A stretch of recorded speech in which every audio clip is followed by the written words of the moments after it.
Dad's going crazy upstairs with that bell ringing all the time. Oh, dear. June, will you go?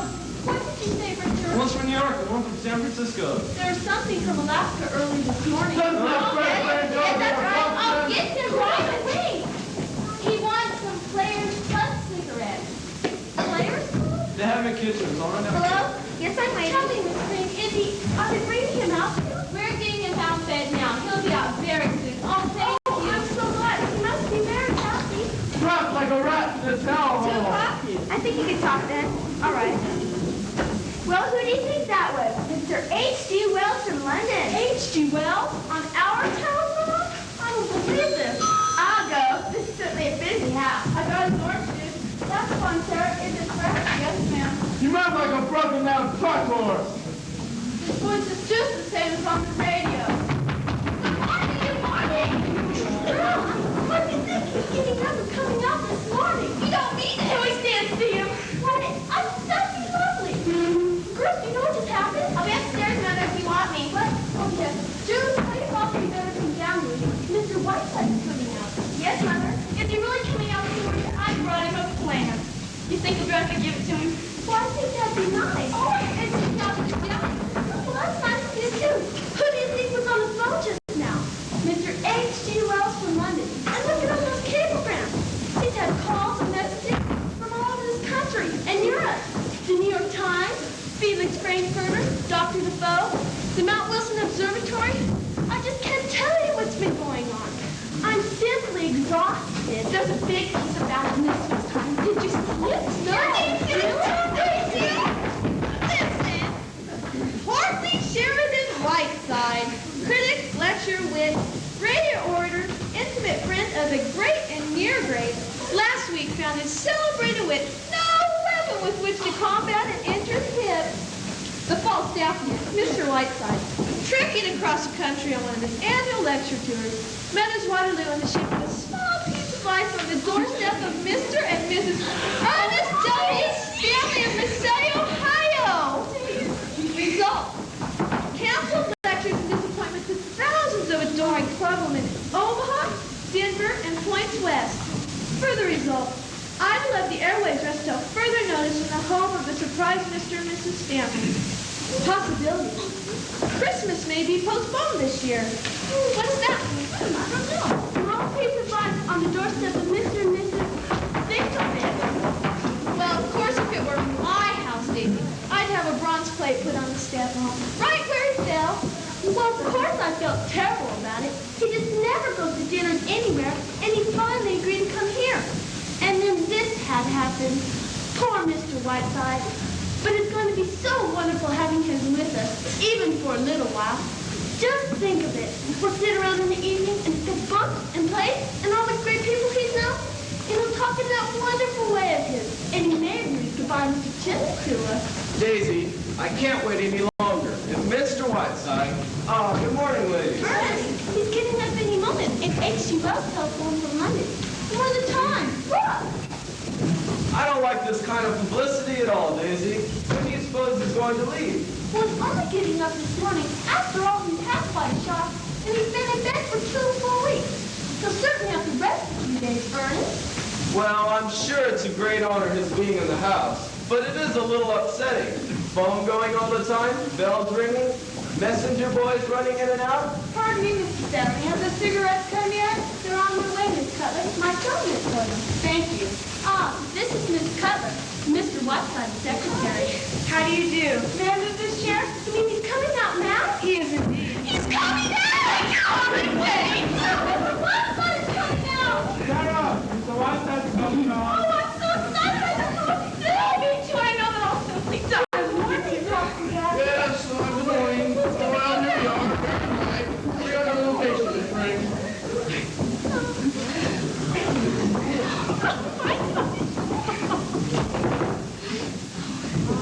I made vomit. Good morning, Mr. Whiteside. I'm Mrs. Ernest Stanley, remember? And this is Mr. Stanley. How do you do, Mr. Whiteside? I hope that you're better.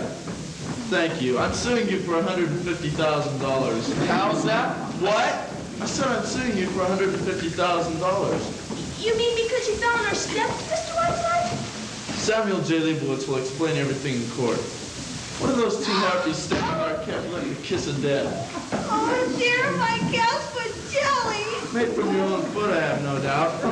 Now, Mrs. Stanley, there are a few matters that I'd like to discuss with you. Since this corner druggist at my elbow informs me that I'm to be confined to this moldy mortuary for at least another 10 days, I shall have to carry out my work as best I can. I shall require the use of this room as well as that drafty sewer in which you call the library. I want no one coming in or out of this room while I'm trying to work. What do you mean, sir? We have to go up the stairs to get to our rooms, Mr. Whiteside. Isn't there a back entrance? Why, yes. Then use it. I shall also require room for my secretary, Miss Cutler. Let me see. There will be a great deal of incoming and outgoing calls, so please do not use the telephone. I sleep until noon and shall require quiet until that hour. There will be 5 for lunch. Where's the cook? Mr. Whiteside, if I may interrupt for a moment. You may not, sir. Considering the damage I have suffered at your hands, I'm asking very little. Good day. I'll call you from the office later, Daisy. Not on this phone, please. Here's the menu for lunch. But I've already ordered lunch. It will be taken to you on the tray. I'm using the dining room for my guests. Where are those cigarettes? Why, my son went for them. I don't know why he... Here, Sarah, there's the menu for lunch. I'll have one upstairs on a tray. Young lady, I cannot stand indecision. Will you either go up those stairs or come down them? Oh, Daisy, we must be going. Oh, goodbye, Daisy. We'll call you home. We must be in the home. Oh, well, we'll see you. Bye. Oh, good morning, Mr. Whiteside. Here are your cigarettes. I'm sorry I took so long. I had to go to 3 different stores. You were gone long enough to have a baby. Is there a man in this world who suffers the gross inadequacies of the human race, such as I? Take your clammy hands off me. Go in there and read the Night of Florence Nightingale and find out how unfitted you are for your chosen profession. Well, I think I can safely leave you in the capable hands of Miss Cutler. Shall I look at it again this afternoon? If you do, I shall spit right in your eye. Oh, Mr. Whiteside, what a sense of humor you writers have. Well, it isn't worth mentioning, but I've been doing a little writing myself about my medical experiences. Am I to be spared nothing? It'll be too much to ask you to look over it while you're here. Trapped. Listen, I just happen to have a copy back here. The story of a humble practitioner, or 40 years of an Ohio doctor. I shall drop everything. Thank you, and I hope you like it. Well, see you on the morrow, and keep that hip quiet, and don't forget to take those little pills. Good day. Now, you mean take 40 years below the navel or whatever it's called? Well, I must say, you certainly have behaved with all your accustomed grace and charm. Look here, Toots, I'm in no mood to discuss my behavior, good or bad. I had no intention of crossing this cheerless threshold. I was hounded and badgered into it. I now find myself, after 2 weeks of racking pain, accused of behaving without charm. What would you have me do? Kiss them? Very well, Sherry. After 10 years, I should have known better than to try and do anything about your manners. But when I finally give up this job, I may write a book about it all. Through the years with Prince Charming. Listen here, Repulsive. You're tied to me with an umbilical cord made of piano wire. Now, if we can dismiss the subject of my charm, for which, incidentally, I'm paid $1,500 per appearance, maybe we can get down to work. No, we can't. Yes? My name is Harriet Stanley. I know you're Sheridan Whiteside. I saw this holly frame green against the pine trees. I remembered what you'd written about Tess and Jude the Obscure. It was the nicest present I could bring you. Good heavens, what was that? That was Mr. Stanley's sister, Harriet. I've talked to her a few times. She's quite strange. Strange, she's right out of Hound of the Baskervilles. Something tells me I've seen that face somewhere before. Nonsense. You couldn't have. Oh, well. Here, frame this between the pages of the good doctor's book. I see no reason to endorse maiden-form brassieres. Here's some telegrams. What date is this? December 10th. Send a wire to Columbia Broadcasting. Schedule my Christmas Eve show for the New York studio, as I shall be returning east instead of going on to Hollywood. Stop. Schedule special New Year's Eve show, as my guests will be Yasha Heifetz, Dr. Alexis Carroll, Chipperelli, the Luntz, Kathleen Cornell, with Haile Selassie on shortwave from England. You sure you'll be all right by Christmas, Sherry? Of course I will. Send a wire to Mahatma Gandhi, Bombay, India. Dear Boo Boo, can you meet me July 12th? Schedule changed. Calcutta, dinner 8:30, Whiteside. Send a wire to the Atlantic Monthly. Don't worry, Stinky. Copy will arrive. Where's Arturo Toscanini? I'll find it. Counting on you, Metropolitan Opera House, January 4th. My semi-annual Home for Paroled Convicts annual benefit. As you know, this is very dear and close to my heart, and a very wonderful cause. Flagstaff, Tibbert, Rethberg, and Martinelli have all promised me to appear. Will you dine with me and Ethel Barrymore after the show, Whiteside? If that's for Mrs. Stanley, tell him she's too drunk to talk.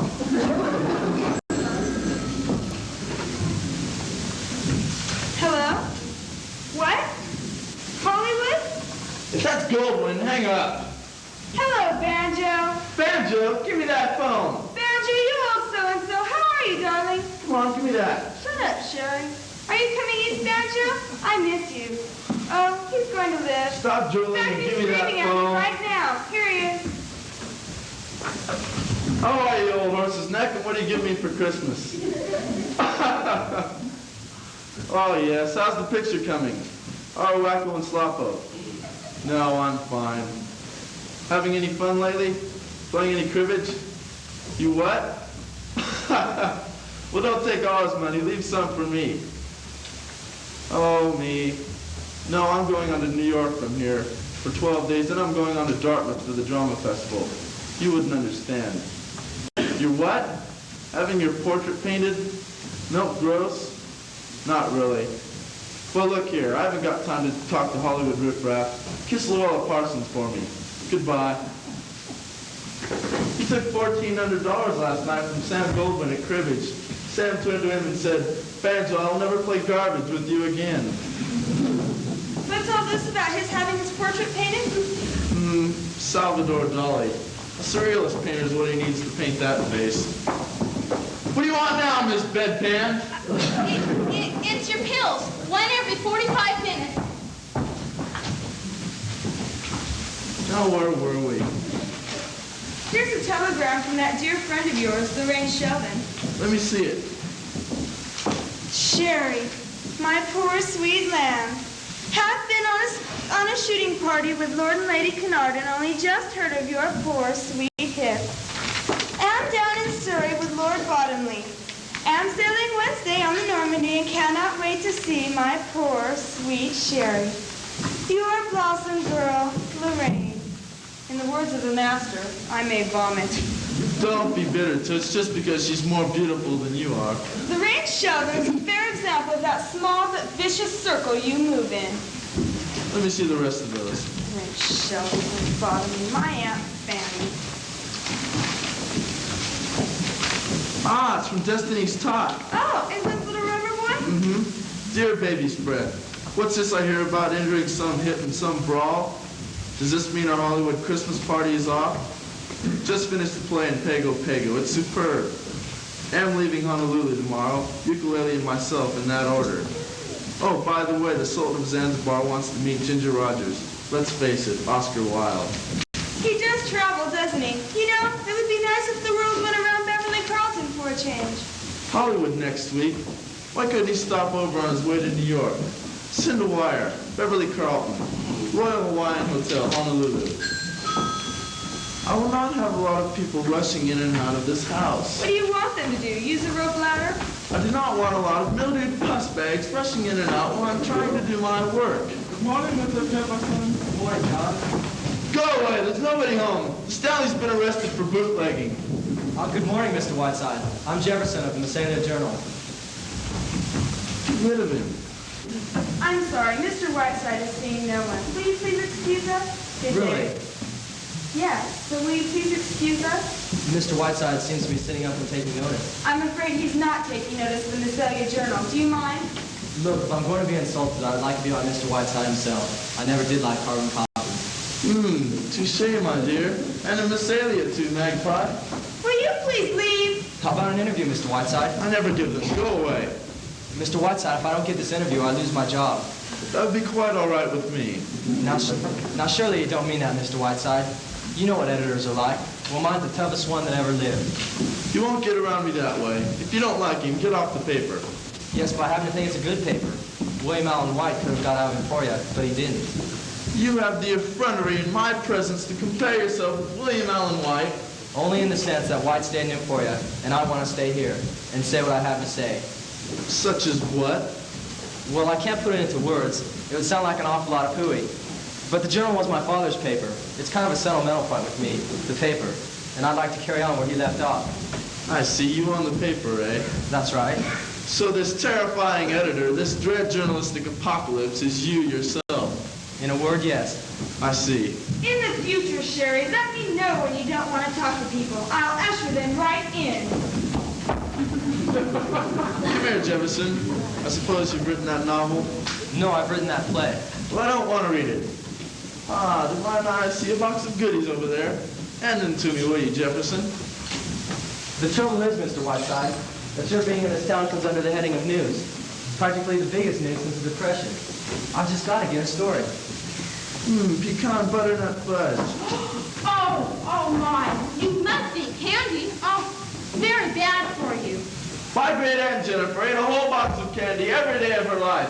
She lived to be the ripe old age of 102. When she had been dead for 2 days, Miss Preen, she looked better than you do now.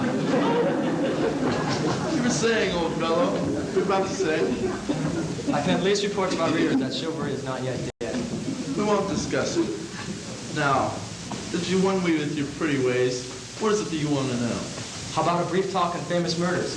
You're an authority on murders of fine art. My dear boy, when I talk about murders, I get paid for it. Why, I made more money on the Snyder Gray case than the lawyers did. So don't expect to get something for nothing. Well then, what do you think of Massalia? Where are you going? How long are you going to stay here? Things like that. Very well. A, Massalia is a town of irresistible charm. B, I cannot wait to get out of it. And C, I'm going from here to Crockfield for my semi-annual home for paroled convicts visit, for which I've raised over $500,000. From there I'm going on to New York. Have you ever been to Crockfield, Jefferson? No, I haven't. I always meant to. As a newspaper man, you should go instead of wasting your time here with me. It's only about 75 miles away.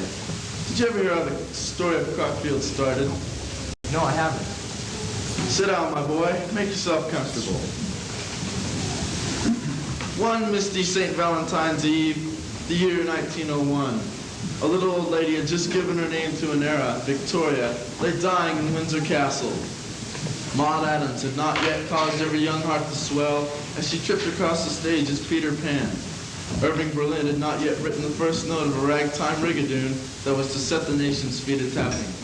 And Elias P. Crockfield was just emerging from a state penitentiary. Destitute, embittered, cruel of heart, he wandered on the St. Valentine's Eve into a small churchyard. But there was no prayer upon his lips that night, no godliness in his heart. For in the twilight stillness, he made his way towards the poor box.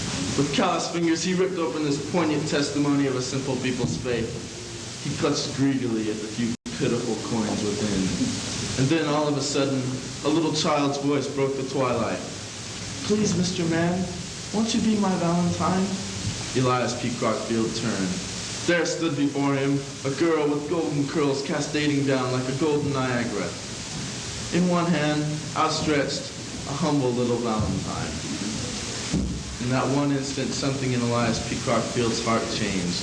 In his mind was born an idea.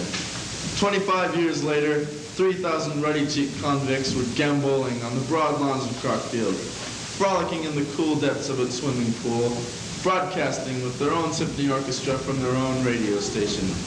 Elias P. Crockfield has long since gone to his maker, but that little girl of golden curls, now grown to lovely womanhood, is known as the Angel of Crockfield, for she is the wife of the warden. And in the main hallway, between a Rembrandt and an El Greco, There hangs in a simple little frame that humble Valentine. And in the men's washroom every Christmas Eve, the ghost of Elias P. Crockfield appears as big as life. Please sign this, please. This aging debutante, Jefferson, I retained in my employ only because she is the sole support of her two-headed brother. I understand. Well, thank you very much, Mr. Whiteside. You've been very kind. By the way, I'm a cribbage player in case you need one while you're here. Fine. How much can you afford to lose? I usually win. We won't discuss it. Come back at 8:30. We'll play three-handed with Elsie Dinsmore. Sherry! Mats! Mats, you incredible beetle hound. What are you doing here? I explained, Sherry. First, I kissed my little Maggie. Max, darling, what a wonderful surprise. Jefferson, the enchanted Metz. You're standing in the presence of Professor Adolph Metz, the world's greatest living authority on insect life. How do you do? How do you do? Well, Sherry, Stop looking at me adoring the Metz and tell me why you're here. you are sick, Sherry, so I come to cheer you. Jefferson, he once spent 2 years in a cave with nothing but plant lice. He rates 3 pages in the Encyclopedia Britannica. Don't you, my little hookworm? Please, Sherry, you embarrass me. Look, I have brought you a present to while away the hours. Please.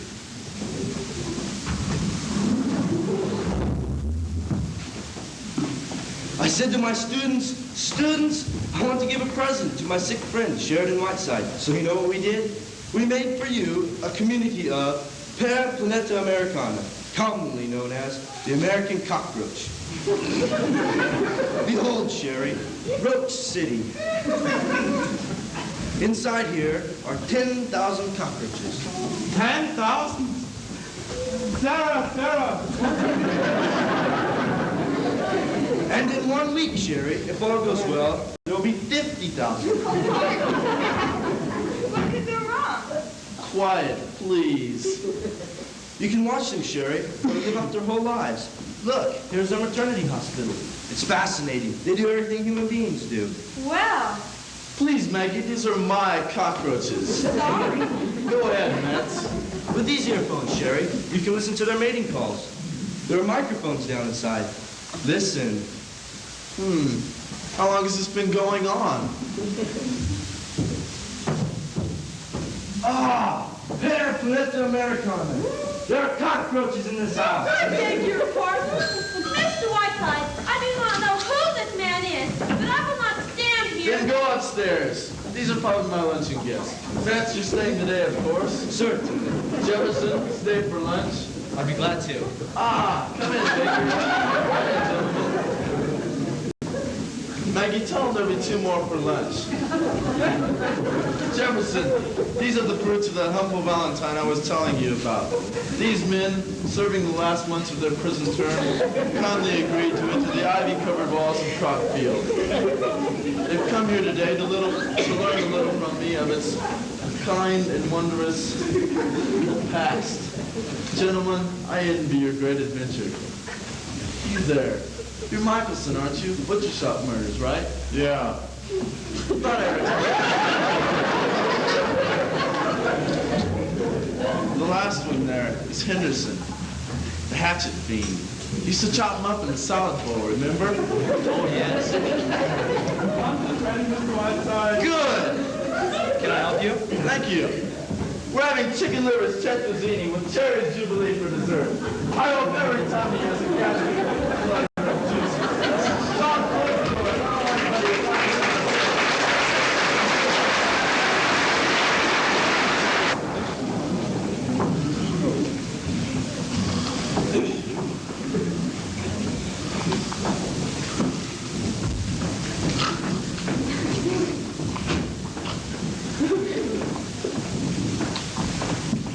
dreaming of Lillian Russell, and I wake to find you. Your medicine, Mr. Whiteside. What time is it? Oh, 6:30. Where's Miss Cutler? She went out Out. with Mr. Jefferson. All right, if I turn the lights off, Mr. Whiteside? Yes, go right ahead, John. Sarah has something for you, Mr. Whiteside, very special. She has. Where is she? My souffle queen. Here I am, Mr. Whiteside. She walks in, beauty like the night. In those hands, the art of Michelangelo. Let me taste the new goodie. Poetry, sheer poetry. I put a touch of absinthe in the dough. Do you like it? Ambrosia. And I got your terrapin Maryland for dinner. My dear Sarah, I've known but 3 great cooks in my time. Godiva of Egypt has one of them, my great aunt Jennifer the other, and Sarah, the 3rd one is you. Oh, Mr. Whiteside. Tell me, how would you like to come and work in New York for me? You and Johnny. Why, Mr. Whiteside? Sarah, Why, it kind of takes my breath away.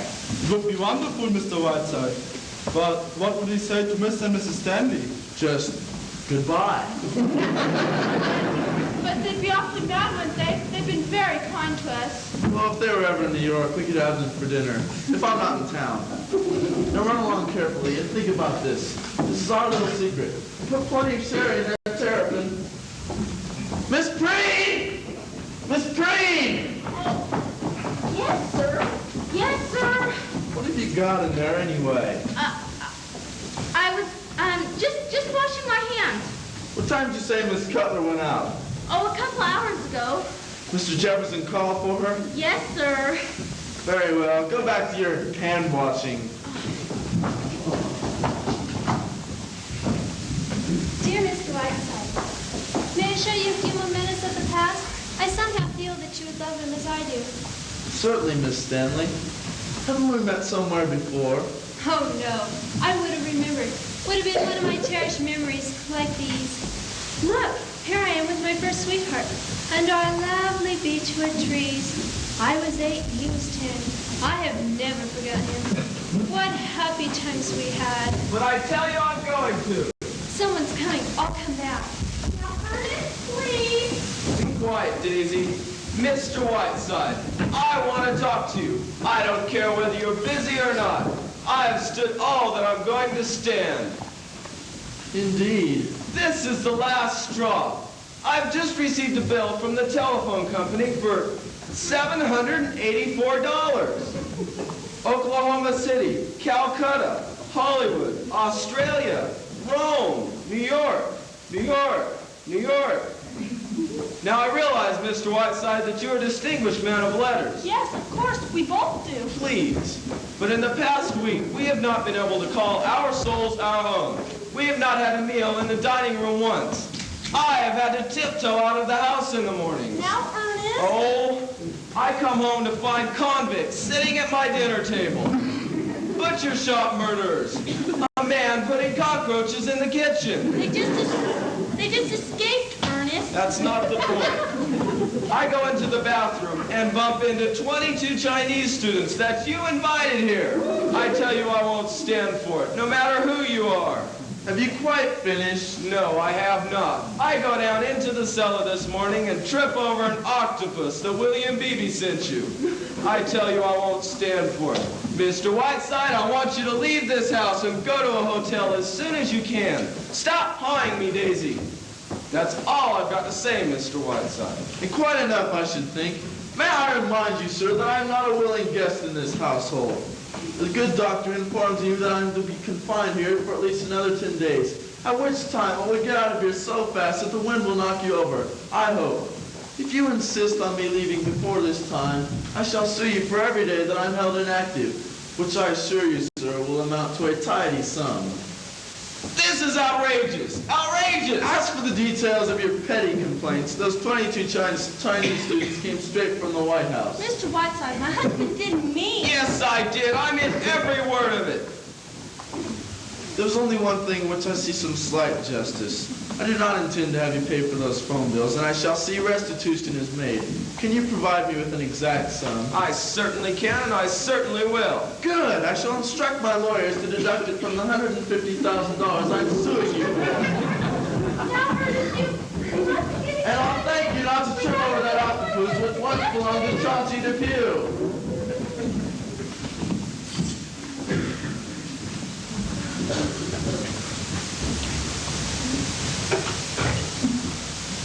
Give me the Massala Journal. Hello, Journal?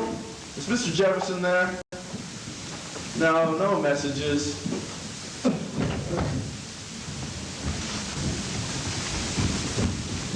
Come here, you two. Come on, I'm not going to bite you. I am by nature a kind and gracious person. if I veer at it, is on the side of kindness and amiability. I've been observing you two for the past week, and you seem to be very likable young people. I may not have come off like a very likable man, but I'm sorry for that. I look like something straight out of Edgar Allan Poe. Do you like my new tie? Thank you, Mr. Whiteside. This makes things much pleasanter. I think the tie is very pretty. Well, now that we're on speaking terms, Mr. Whiteside, I don't mind telling you that I've been admiring all your ties. Do you like this one? I certainly do. It's yours. Really, this crazy fantasy that I am a hard person to get along with is pure fabrication. Ice skating, eh? Ah, me, I used to cut the figure eights myself, arm in arm with Betsy Ross, flag waving behind us. It was wonderful on the ice today. Miss Cutler and Mr. Jefferson were there. Maggie, ice skating? Yes, and she's good too. I got a marvelous picture of her. Were they still there when you left? Yes, I think so. Yes, they were. Mr. Whiteside, mind if I get a picture of you? Certainly, my boy. Would you like my profile? I'm afraid you don't, Mr. Whiteside. My brother's a camera queen. Thanks, Mr. Whiteside. I got a great one.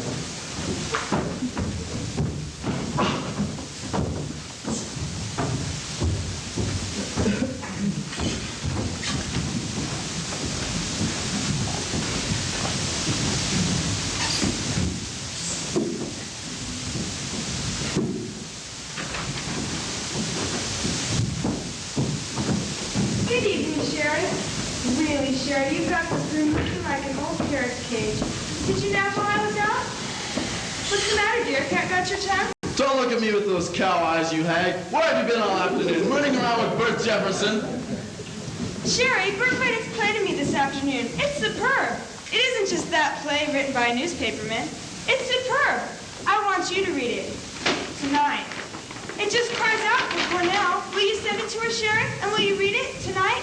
No, I will not read it tonight, nor any other night. And while we're on the subject of Mr. Jefferson, you might ask him to pay your salary. He seems to be taking up all of your time. Oh, come now, Sherry. It isn't as bad as that. I've not even been able to reach you, not knowing what hidden byways you frequent. Stop behaving like a spoiled child.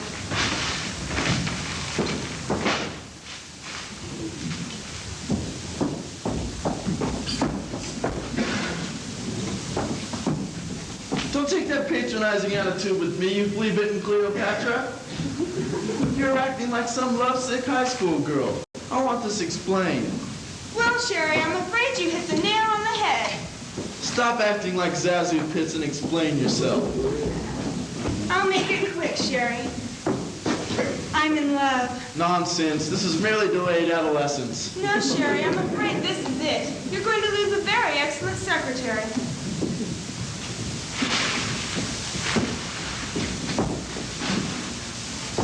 You're out of your mind. Yes, I think I am a little. But I'm a girl who's waited a long time for this to happen, and now it has. Mr. Jefferson doesn't know it yet, but I'm going to try my darndest to marry him. Is that all? Yes, except that, well, I suppose this is what might be called my resignation, as soon as you've got someone else. Now look here, Maggie. We've been together a long time. You're indispensable to me. And I think my kindness should not get in the way of your happiness when it is concerned. You're very important to me and dear to me. Sometimes I may not show it, but I would like you to know this right now. I know that, Sherry. Then I will not stand by and watch you behave like some heroine in some novel. I'm not, Sherry. You are, my dear. You're behaving like a Booth Tarkington heroine. It's completely unbelievable that a girl who for the past 10 years has had the world served up to her on a platter is throwing it all away for some small town second-rate newspaper man. It's completely unbelievable. Sherry, I can't explain what's happened. I can only tell you that it's so. It's hard for me to believe, too. Here I am, a hard-bitten old cynic, behaving like True Story magazine, and liking it. Discovering the moon and ice skating. I keep laughing to myself all the time. But there it is, Sherry. What can I do? I'm in love. We're leaving here tomorrow, hip or no hip. I don't care if I fractured the other one. We're leaving here tomorrow. Give me a train schedule and pack your bags. I'm getting you out of this, Miss Siddons. It's no good, Sherry. It's no good. I'd be back on the next Streamline train. It's completely unbelievable. Can you see yourself, the wife of the editor of the Massalia Journal, having a dinner at home, having an evening at home for Mr. and Mrs. Stanley, Mr. and Mrs. Poopface, and the members of the Book of the Month Club? Sherry, I've had 10 years of the great figures of our time, and don't think I'm not grateful to you for it. They've been wonderful years, Sherry. Gay and stimulating. I don't think anyone's had the fun we've had. But a girl can't laugh all the time, Sherry. There comes a time when she wants Bert Jefferson. You don't know Bert, Sherry. He's gentle and unassuming, and, well, I love him, that's all. Well, I remain completely unconvinced. You're drugging yourself into this Joan Crawford fantasy. Before you become completely anesthetized, I shall do everything in my power to get you out of it. Now listen to me, Whiteside. I know you. Lay off. I know what a devil you can be. I've seen you do it to other people, but don't you dare do it to me. Don't drag yourself into the idea that all you're thinking of is my happiness. You're thinking of yourself a little bit, too. And all those months of breaking in somebody new. I've seen you in a passion before when your life has been disrupted and you couldn't dine in Calcutta on July 12th with Boo-Boo. Well, that's too bad, but there it is.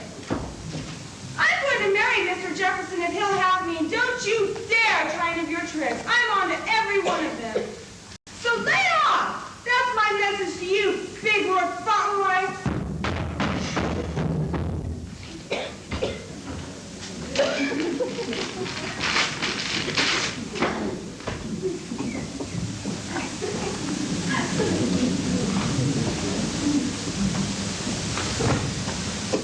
I'd like to place a transatlantic call, please. Hello? Transatlantic operator. Give me Miss Lorraine Sheldon. S-H-E-L-D-O-N. She's on the Normandy. Sailed day before yesterday from Southampton. This is Massalia 142. Will it take long? Yes, I'll wait.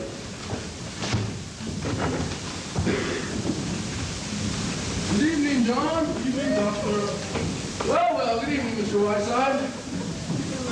Now, what could be the best news I could possibly bring you? You have hydrophobia. No, Mr. Whiteside. You're a well man. You can get up and walk now. You can leave here tomorrow. What are you saying? Well, I looked at those x-rays again this afternoon, and you know what? I've been looking at the wrong x-rays. Yes, I've been looking at old Mrs. Moffat's x-rays. You're perfectly, absolutely well. Keep your voice down, will you? What's the matter? Aren't you pleased? Yes, very pleased. This comes at a rather strange moment. Doctor, I've been reading 40 Years. What is it called? Doctor? Yes. Yes, and I consider it to be one of the greatest literary contributions of our time. Mr. Whiteside. So strongly do I feel about it, Doctor, that I'm willing to give up some of my time and stay here in Massalia with you. Mr. Whiteside, I'd be so terribly honored. Yes. Therefore, you see, we must not tell anyone about this. If my radio sponsors were to learn that I am well, they would insist on me fulfilling my contracts. Therefore, we must not tell anyone. Understand? Yes, yeah, I see. Nobody at all, not even Miss Cutler. No, I won't. Not a soul. No, not even my wife. Fine. Mr. Whiteside, when can we start work? Tonight? I just got one patient that's dying. It'll be perfectly free. Tomorrow morning, Doctor. This is a very important call. Tomorrow morning. Tomorrow morning it is. Thank you, Mr. Whiteside. I'll be so proud to work with you. You've made me very proud. Yes, I know. Very proud. Hello? Yes, this is Whiteside. Put them on. Hello, Lorraine, my dear. How are you, my darling? That's wonderful. Tell me, my dear, when do you arrive in New York? Fine. How soon can you get out here? Okay. This is the story, my dear. This young man brought me this play with the understanding that I give it to Kit Cornell. It was just written for her, and you can tell. But it's a magnificent part. If you get out here right away, maybe we can swing it for you. Now, wait. If you just get out here and play your cards right, he's young and attractive. Yes, my dear. I'm sure you'll do very well. Okay, my dear. Now, don't send me any messages. Yes. None at all. Don't thank me, my dear. Thank you. I love you, my dear. Goodbye.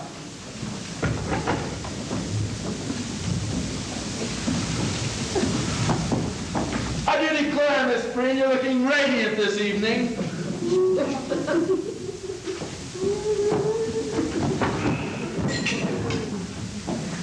Sherry, I'm sorry for what I said before. I'm afraid I was a bit unjust. It's all right, Maggie. We all lose our tempers now and then. I promised to have dinner with Bert and see a movie, but we'll come back here and play cribbage with you instead. Fine. See you soon, Sherry dear. Goodbye. Goodbye. I was just a little rabbit in the sunshine. I was just a little rabbit in the rain. I eat my lettuce all morning.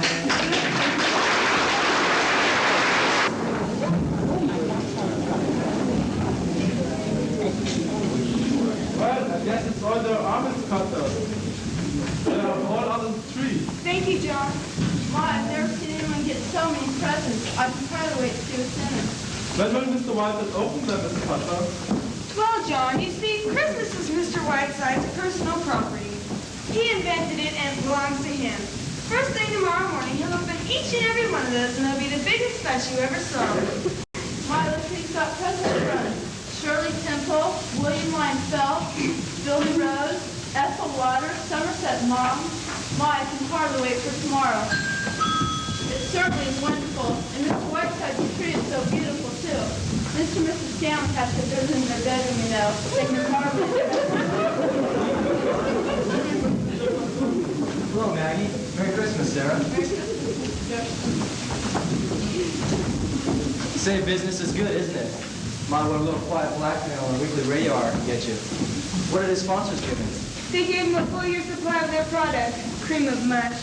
Well, I give it right back to him over the air. Wait till you hear tonight's broadcast, old fellow. It's so sticky, I haven't been able to get it off my fingers since I copied it. I'll bet. Say, I'll come clean. Under the influence of who knows what, I've just bought you a Christmas present. Why, Mr. Jefferson, sir. Only I'd like you to take a look at it before I throw away all my hard-earned money. Bert, this is very sweet of you. I'm quite touched. What is it? I can't wait. A 2-year subscription to Pick, Click, Look, and Listen. Say, you think I'm going to tell you? Come run downtown with me and take a look at it. All right.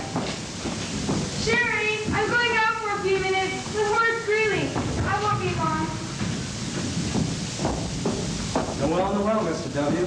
I want a game of cribbage after your broadcast tonight. No, I will not play cribbage with you, Klondike Harry. Where are you up to now, Madam Butterfly? I'm being given a Christmas present. Anything you want done downtown? Yes, bring baby a lollipop. What are you giving me for Christmas, Jefferson? I've enriched your feeble life beyond your capacity to repay me. Yes, that's what I figured. So I'm not giving you anything. I see. Well, I was giving you my old trust, but now I shan't. What time are those radio men coming, Maggie? About 6:30. I'll be here. You've got to cut, Sherry. You're 4 minutes over. Oh, by the way, there's a wire somewhere here from Beverly Carlton. He doesn't know what train he can get out of Chicago, but he'll be here sometime this evening. Good. Is he staying overnight? No, he has to get right out again. He's sailing Friday on the Queen Mary. Think I could peek in at the window and get a look at him? Beverly Carlton used to be one of my heroes. Used to be, you ink-stained hack. Beverly Carlton is the single greatest talent in the English theater today. Maggie, get this illiterate numbskull out of my sight, and don't bring it back. Yes, sir, Mr. Whiteside, sir. I won't come back until Beverly Carlton gets here. Where are we going, Bert? I want to see what you got me. I'm like a 10-year-old kid. You know, you look like a 10-year-old kid at that. Give me the Mansion House. No, I don't know the number. Hello, Mansion House? Tell me, has Miss Lorraine Sheldon arrived yet? From New York. She has a name.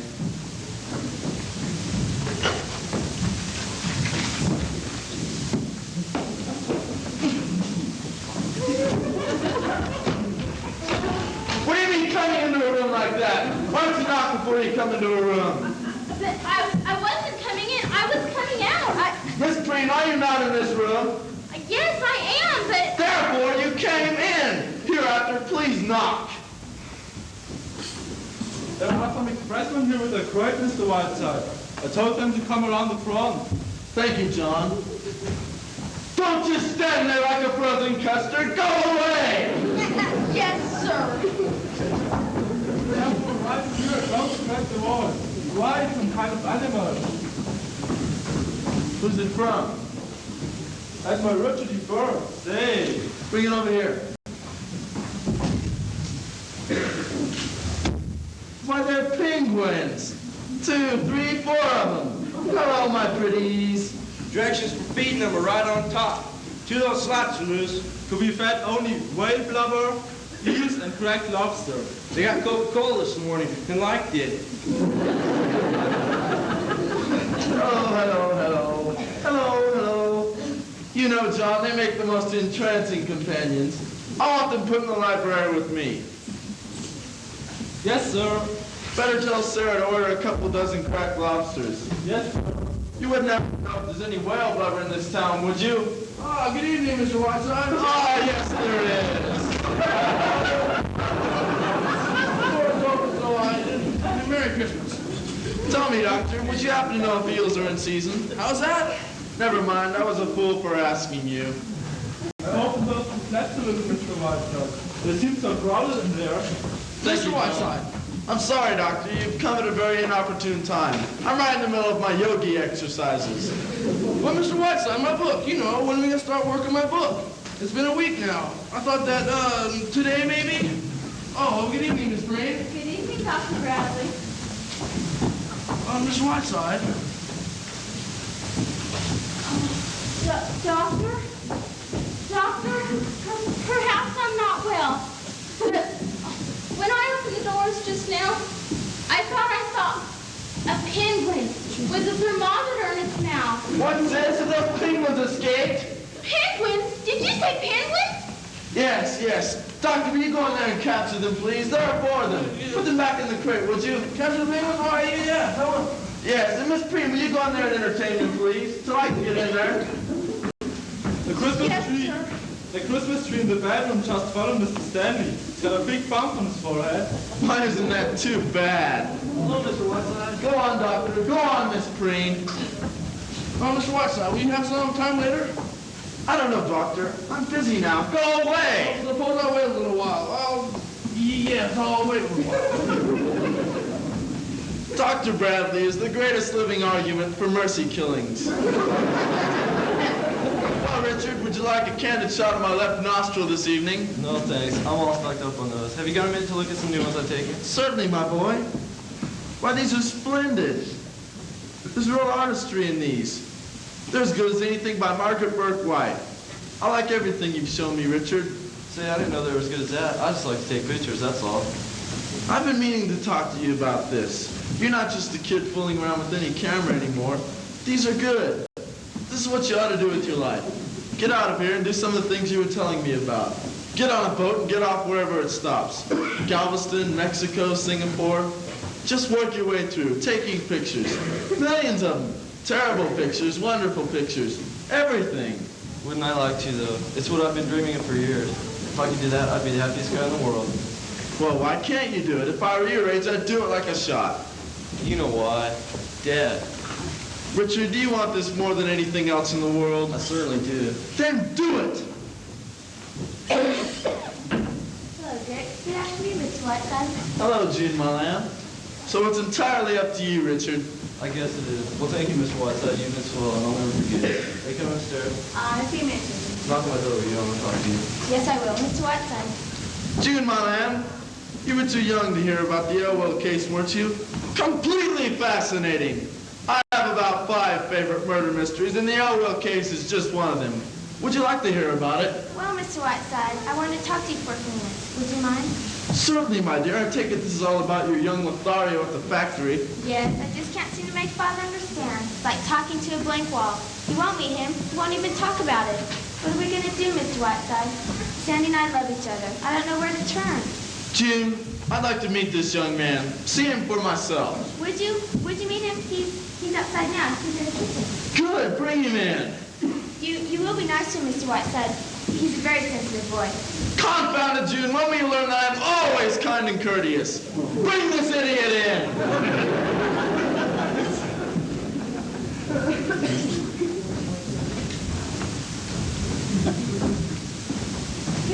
Mr. Whiteside. This is Sandy. How do you do, sir? How do you do, my boy? Jude's been telling me a lot about you this week, and if I've been informed correctly, it seems you two babes in the woods have quietly gone out of your minds. There's another name for it. It's called love. Well, you've come to the right place. Dr. Sheridan Whiteside. Broken hearts mended, brakes realigned, hamburgers. Go right ahead. Well, June has told you anything on, Mr. Whiteside. You know the jam we're in. See, I work for the labor union, Mr. Whiteside. I'm an organizer. I've been organizing in Mr. Stanley's factory, and Mr. Stanley's pretty sore about it. I'll bet. Did June tell you that? Yes, she did. Well, that being the case, Mr. Whiteside, I don't think I have the right to try and influence June. If she marries me, it means a definite break with her family, and I don't like to bring that about. But Mr. Stanley's so stubborn, so arbitrary. You know, this is something I've done to spite him. We fell in love with each other. When Mr. Stanley behaves though, or I'll be plot. John L. Lewis sent me here to marry his daughter. He tried to fire Sandy twice out the factory, but he cannot count the Wagner. Thank heaven. Yes, he thinks I wrote that too. He'd let me talk to him. He'd only let Sandy talk to him. Well, we've gone over all that, June. Anyway, this morning I got word I'm meeting in Chicago. I may have to go on to Frisco from there. So you see the jam we're in? Sandy's leaving tonight, Mr. Whiteside. He'll probably be gone a year. We simply got to decide now. My dear, this is absurdly simple. No problem at all. Now to my jaundiced eye, excuse me. Hello? Yes, this is Whiteside. Excuse me, it's a long-distance call. Yes? Who's calling? Oh, put him on. It's Walt Disney in Hollywood. Hello, Walt. How's my little stroke of genius? Yes, I hoped you would. How'd you know I was here? I see. Yes, I'm listening. Now, 10 more seconds. Mr. Disney calls me every Christmas. Yes, I hear it. It sounds just like static. June! Thanks, old man, and a very Merry Christmas to you. Tell me, what's news in Hollywood these days? How's Lana Turner's sweater? I see. Well, goodbye. And don't worry about Fantasia. It wasn't your fault. Beethoven hasn't written a hit in years. Goodbye. Do you know what that was you just heard? That was the voice of Donald Duck. Not really. Mr. Disney calls me every Christmas just so I can hear it.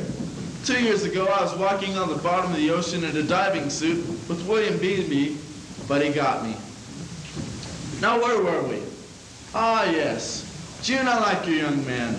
I have an unerring instinct about these things. I'm never wrong. That's why I wanted to meet him. My feeling is you two will be very happy together. What does it boil down to? Stripped of his externals, your father, the possibility of making him unhappy. Is that right? Very unhappy. That isn't the point. Suppose they are unhappy. It's good for them. Develops their character. Look at me. I left home at age 4 and haven't been back since. They hear me on the radio, and that's enough for them. Then your advice, go ahead, Mr. Whiteside. It is. June, marry him tonight. You mean that, Mr. Whiteside? No, I mean you should marry Hamilton Fish. If I didn't mean it, I wouldn't say it. My opinion is, June, you're not worthy of this young man. Come along, Daisy. Stop yowling.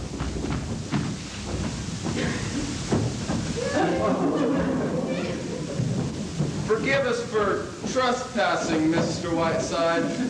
Not at all, old man. It's Christmas, you know. Merry Christmas, Merry Christmas. Ah, yes, Merry Christmas. Would you like to come with us, June? We're taking some presents over to the Dexters. No, thank you, Mother. I've write some letters. Come along, Daisy. Why, Mr. Stanley, whatever happened to your forehead? Did you have an accident? No, Mr. Whiteside, I'm taking boxing lessons.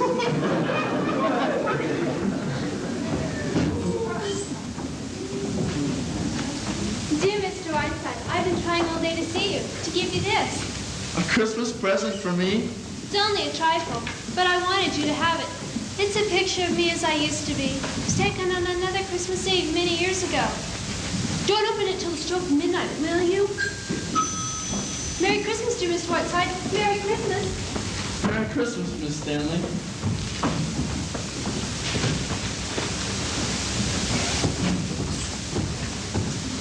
Hello, this is the Stanley residence, isn't it? Yes, sir. Will you tell Mr. Whiteside Miss Sheldon is here? Lorraine, my blossom girl! Sheridan!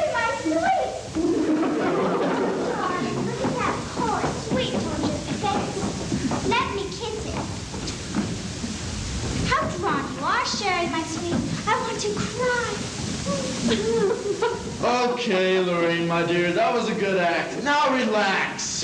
But darling, I've been so worried and now seeing you in that chair. This chair fits my fanny as nothing else ever has. I've been more comfortable here now than I have been in years, and my only concern is news of the outside world. So take off that skunk, dear, and tell me, how are you? Darling, I'm so relieved. You look perfectly wonderful. I never saw you look better. My dear, do I look a wreck?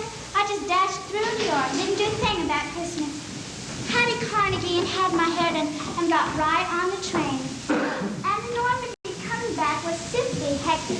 Fun, you know, but simply exhausting. Jock Whitney and Cary Grant and Dorothy DeFrago, it was simply exhausting. But London before that was so magnificent, my dear. Well, I simply never got to bed at all. Darling, I've so much to tell you, I don't know where to start. Start with the dirt first, dear. That's what I want to hear. Well, let me see. Oh, Sybil Cartwright was thrown right out of Ciro's. It was the night before I left. She was wearing one of those new cellophane dresses. And Sir Harry Montross, the painter, you know, is suing his mother for disorderly conduct. It's just shocked everyone. And oh, before I forget, Anthony even told me he's going to be on your New Year's broadcast, Sherry. And Beatrice Lilly gave me a message for you. She says to take off 25 pounds and send them to her by parcel post. She really needs them. I'll pack them in ice. Now what about you, dear? What about your love life? What about that splendid bit of English mutton, Lord Bottomley? Haven't you hooked him yet? Sherry, really. Cedric is a very dear friend of mine. Come, dream girl. This is Sherry you're talking to. Don't tell me you would like to be Lady Bottomley with 100,000 pounds a year and 12 castles. Tell me, has he had those teeth fixed yet? Sherry, really. Cedric may not be brilliant, but he's rather sweet, poor chap. And he does represent a way of English living that I like. Surrey and London for the season, shooting box in Scotland, that lovely old castle in Wales. You were there, Sherry. You know what I mean. I do indeed. Well, really, Sherry, why not? If I can be Lady Bottomley, I don't know why I shouldn't. Shall I tell you something, Sherry? I think from something he said before I sailed that he's finally coming around to it. It wasn't definite, mind you. But don't be surprised if I am Lady Bottomley before very long. Lady Bottomley! Won't Kansas City be surprised? Of course, I shall have to be the flower girl and give the groom an iron toothpick as a wedding present. Now come, dear, let's hear some more of your skullduggery. Oh, Mr. Whiteside. What? Now go away. I'm busy now. Why, Sherry, who was that? He's fixing the plumbing. Now come, dear, let's hear some more. But Sherry, what about this play? After all, I've come all the way from New York, even on Christmas Eve. Where is it? When can I read it? Well, dear, here's the situation.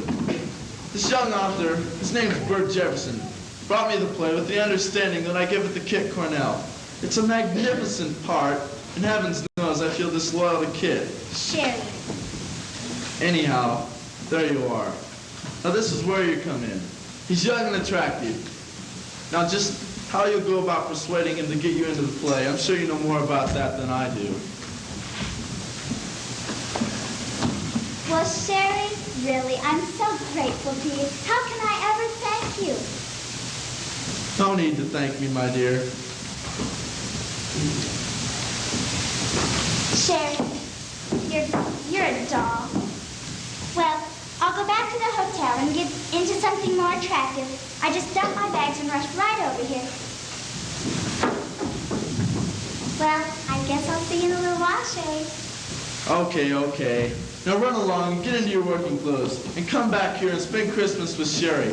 I'll have Jefferson on tap. By the way, who do you think's paying me a flying visit tonight?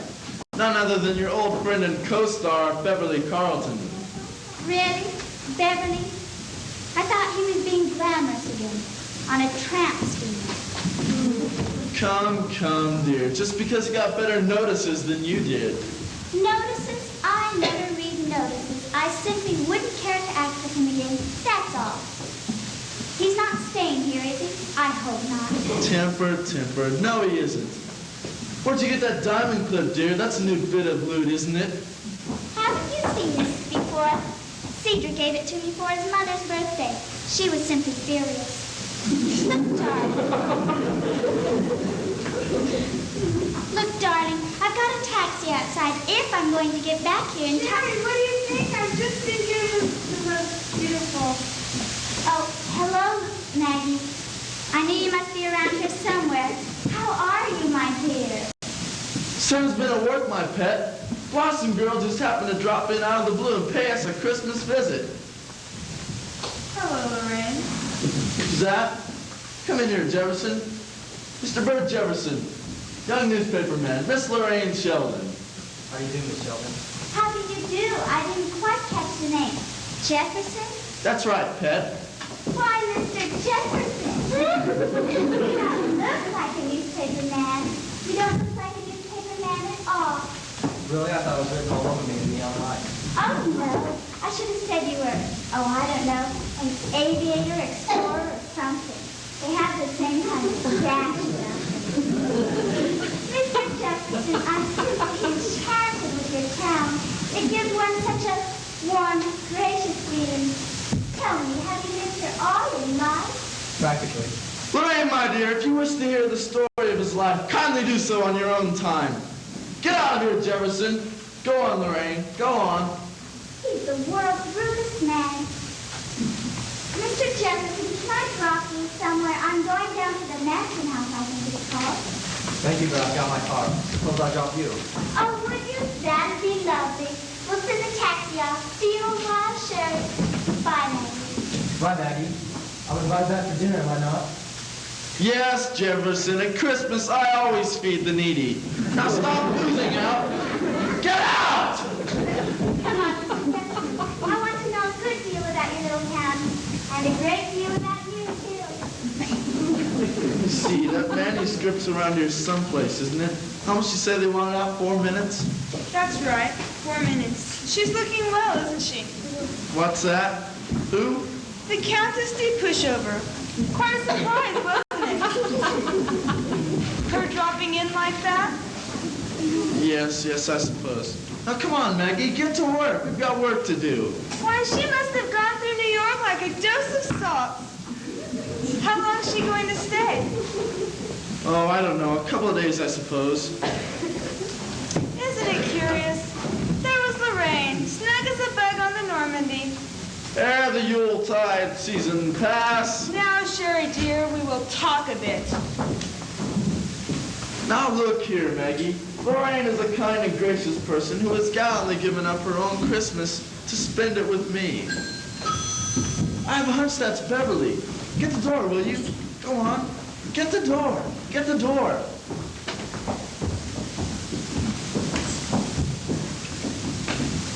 Magpie, a large sweet gift for my magpie. Beverly!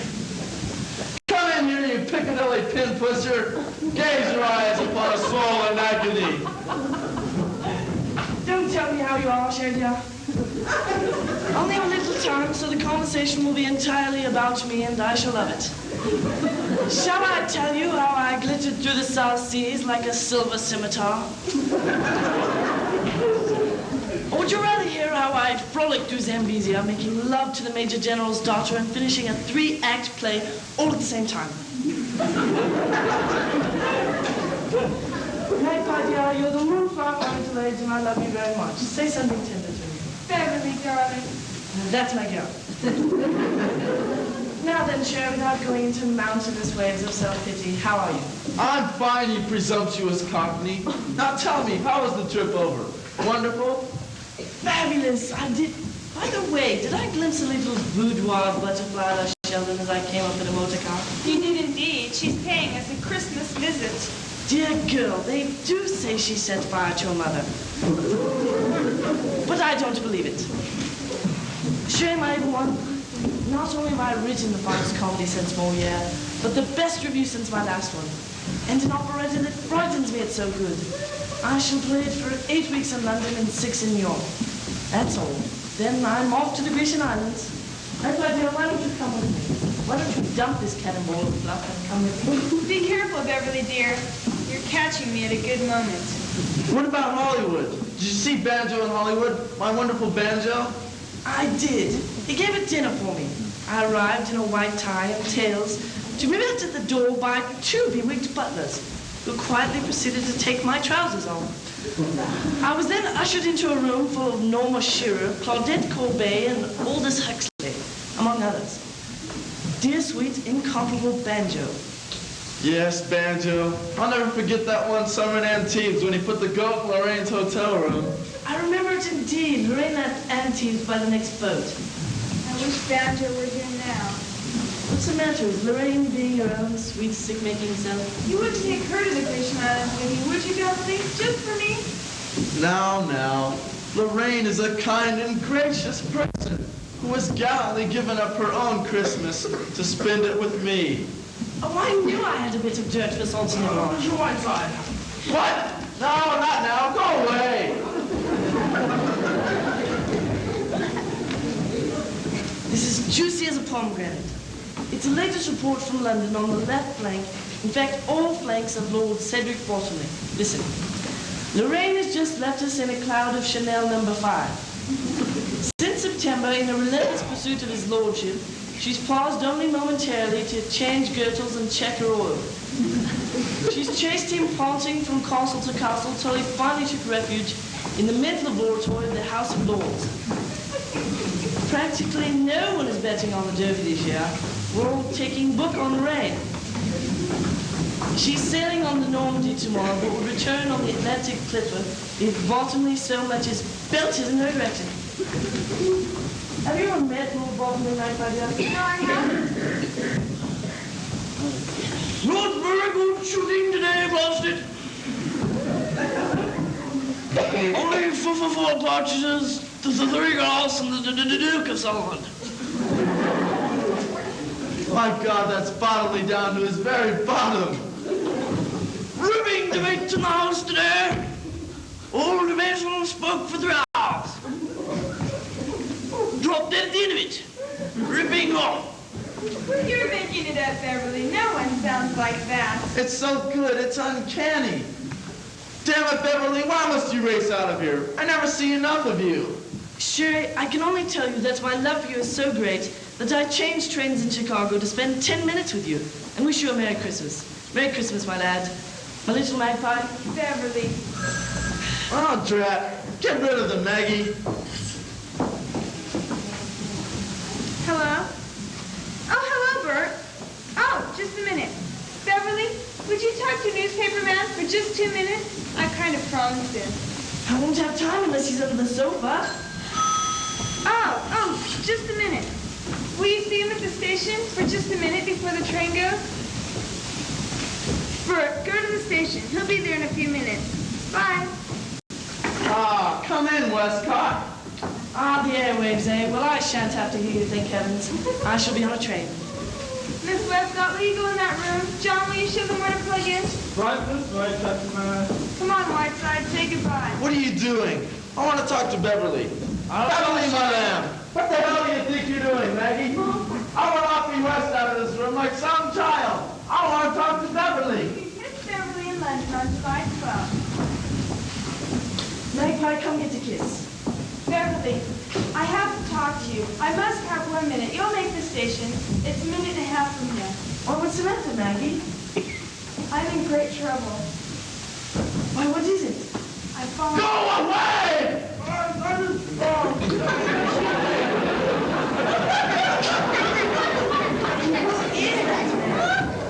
Never mind. Beverly, I'm in great trouble. What is it? I've fallen in love. No.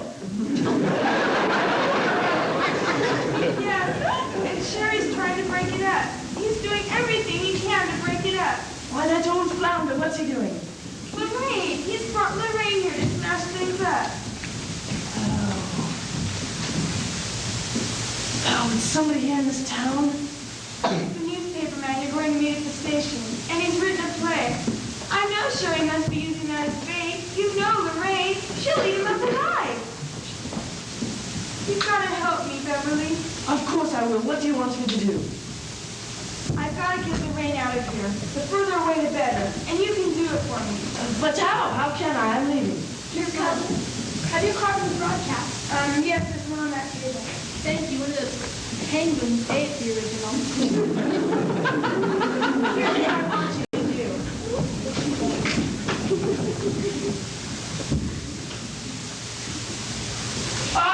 I love it. I absolutely love it. What a wonderful joke on Sherry and Lorraine at the same time. I shall do it up brown. Darling, you're wonderful. The first baby will be named Beverly. Of course I am. I love you. I've got to be going. Goodbye. Mercy, let me out of here.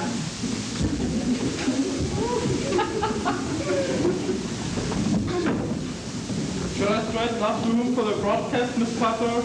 No, John, it isn't television. They only hear the liquid voice. He's really wonderful, isn't he, Mr. Whiteside? All the things he finds time to do. Yes, he certainly manages to stick his nose into everything. Everything ready, Miss Cutler? Yes, it is, Miss Westcott. Thank you. Why, Miss Keith? Are you going away? Why, no, John. No, Mr. Whiteside's in there, I suppose. Yeah, he's getting ready to go on the radio. Oh, would you? No, never mind. Look, John. Where is he? In the library? Yes, he's busy. Oh, well, maybe we ought to. Morning, John. Is Jerry up yet? Yes, it is.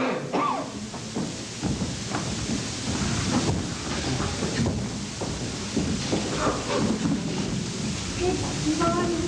Is Jerry up? He's inside. He's broadcasting very soon.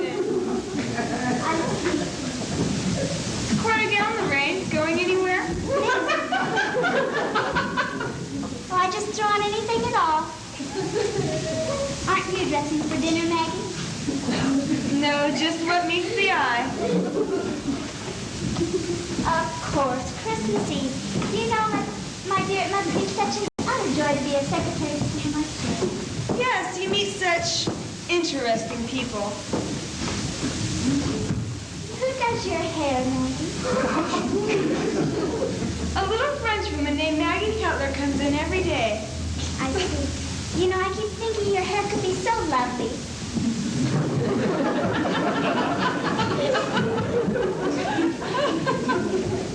I've always wanted to get my hands on it. I've always wanted to get mine on yours, Lorraine. Why, dear? By the way, what time does Beverly get here? I'm not over anxious to meet him. He's been and gone, Lorraine. Really? Well, I'm very glad. Of course, you're great friends, you and Beverly. Yes, we are. I think he's a wonderful person. Oh, I suppose he is. But really, when I finished acting with him, I was a perfect wreck.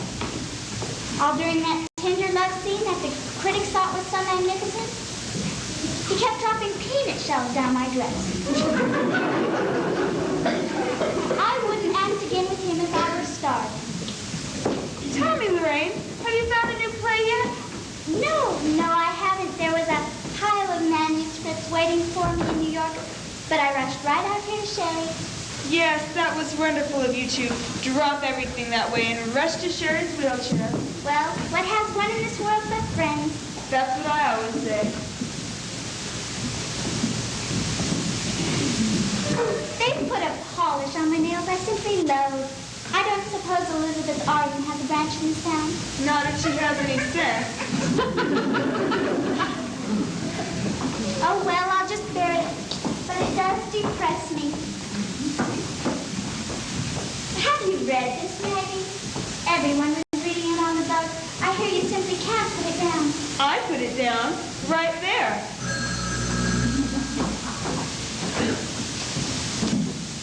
Hello?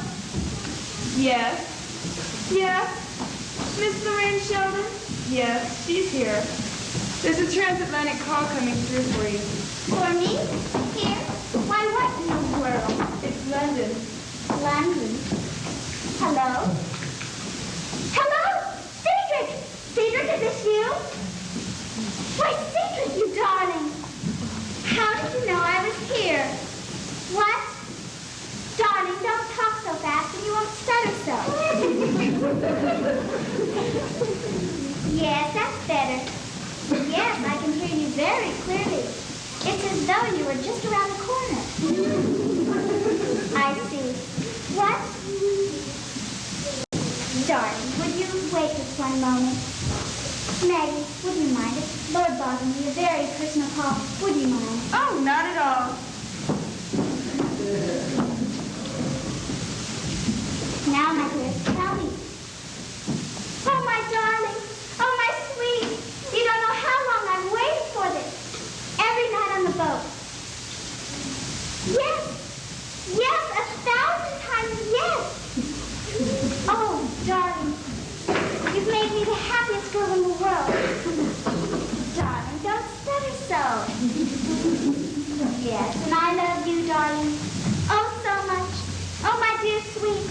Oh, my darling, darling. I'll be thinking of you every moment. Yes, and I love you. Goodbye, darling. Goodbye. Goodbye.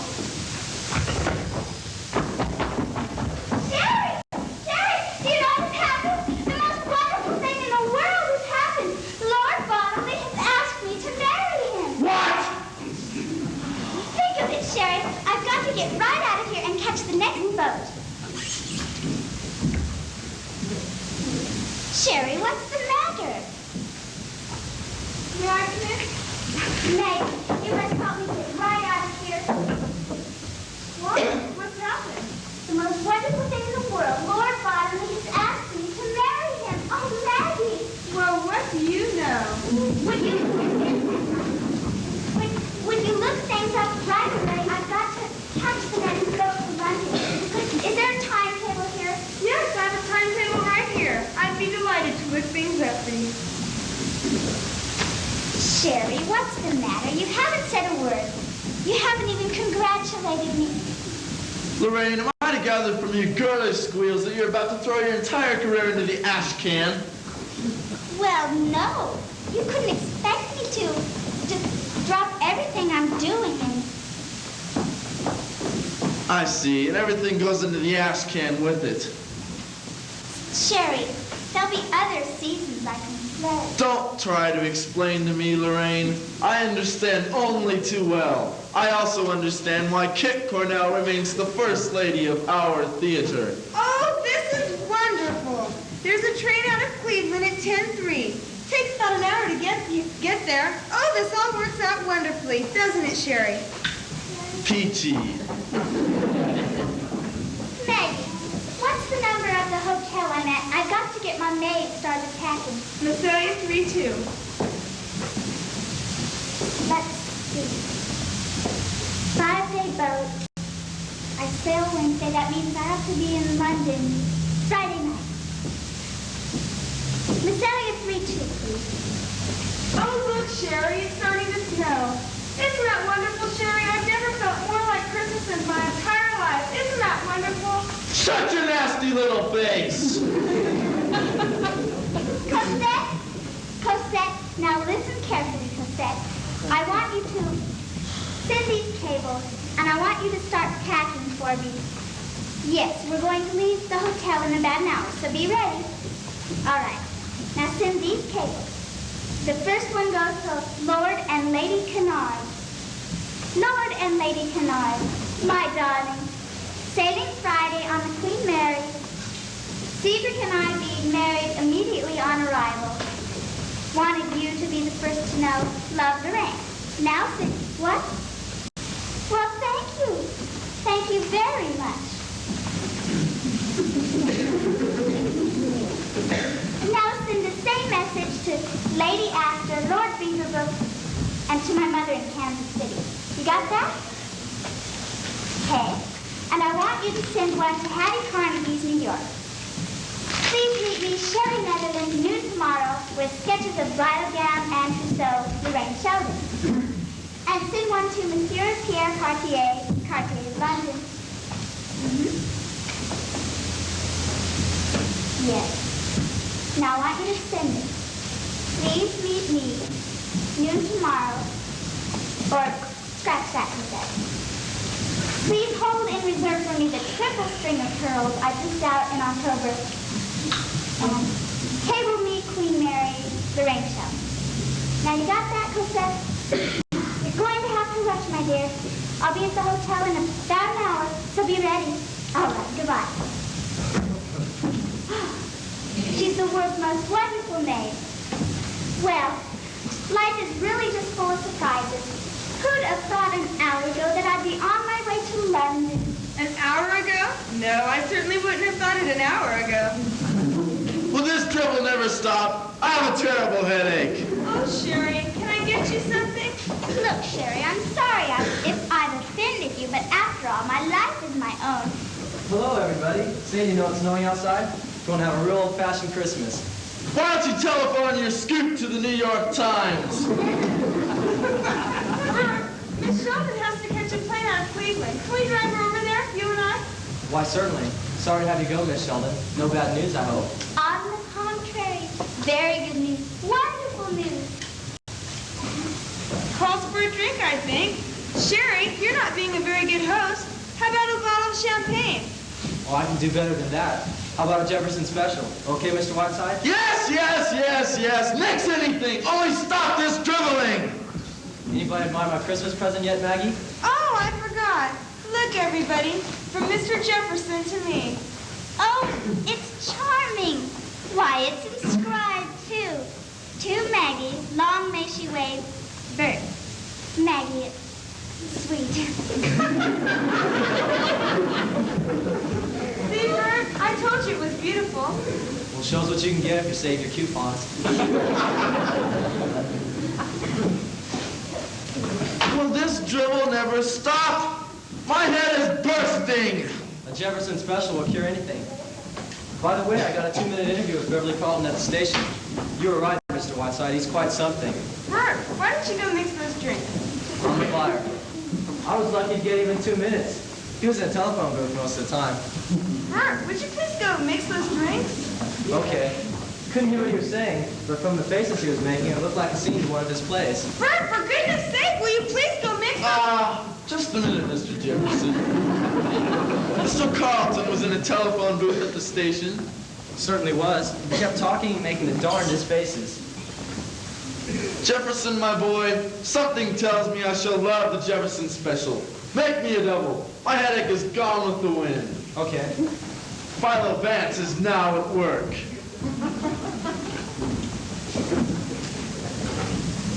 Hello, operator.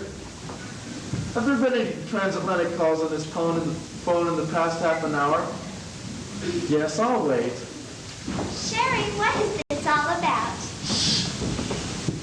What's that? There haven't been any calls for the past 3 days? Yes, thank you, operator.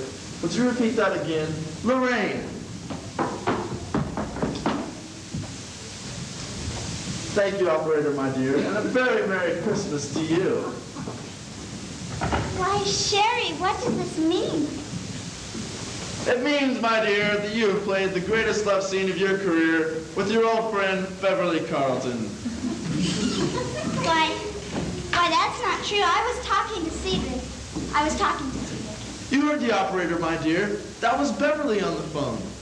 You've heard his bits of famous mimicry, haven't you? You've heard him do Lord Bottomley before, haven't you? Yes. But why would he do it?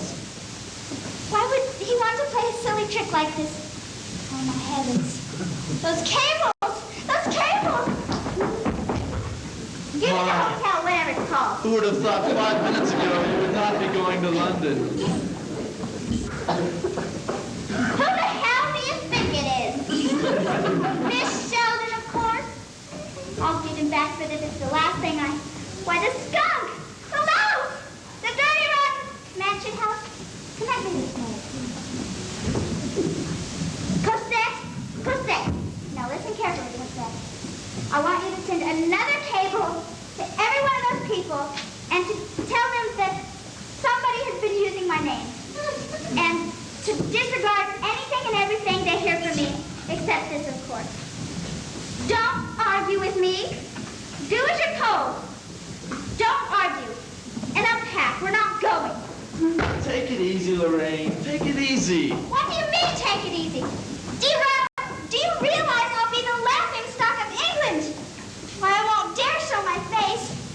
I always knew Beverly Carlton was low, but not this low. Why?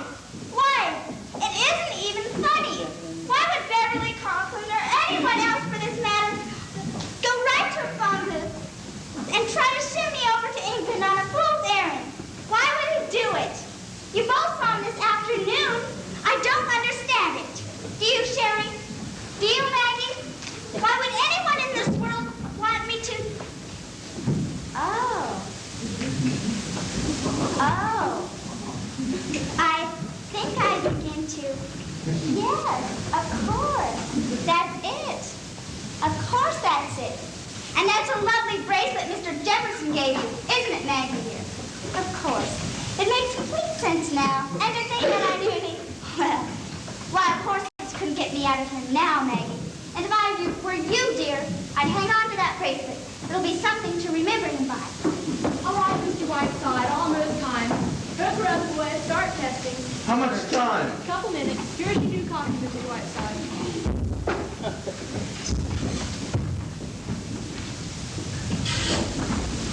Please, Daisy. Here comes the Jefferson Special. Have we time? Oh, I'm sure we have, Mr. Jefferson. I'm not leaving after all. My plans are changed. And I hear you've written a simply marvelous play. I want you to read it to me tonight. Will you? We'll go back to the mansion house and you'll read me your play. Thank you. Why, certainly. I should say so. I'd be delighted. Did you hear that, Maggie? Say, I'll bet you did this. You arranged the whole thing. It was the finest Christmas present you could have given me. Maggie. Maggie, wait. Mr. Whiteside, my son has run off on a freighter, and my daughter's married an anarchist. They say you told them to do it.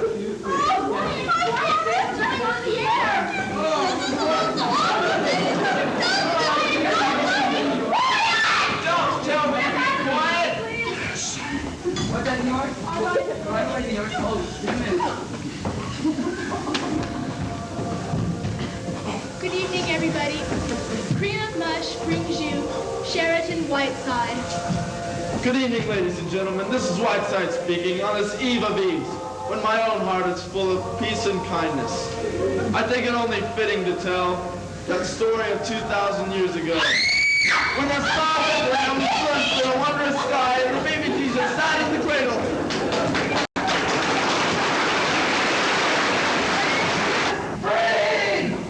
Yes, sir.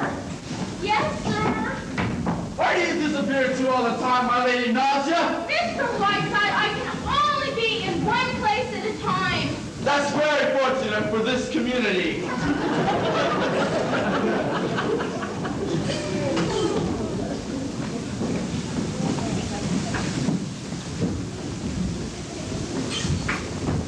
Are you ready for breakfast, Mr. Whiteside? No, John, I don't want any breakfast. Has Miss Cutler come down yet? No, sir, not yet. Is she in her room, do you know? Yes, she is. Shall I call her? No, John. That's okay. Yes, sir.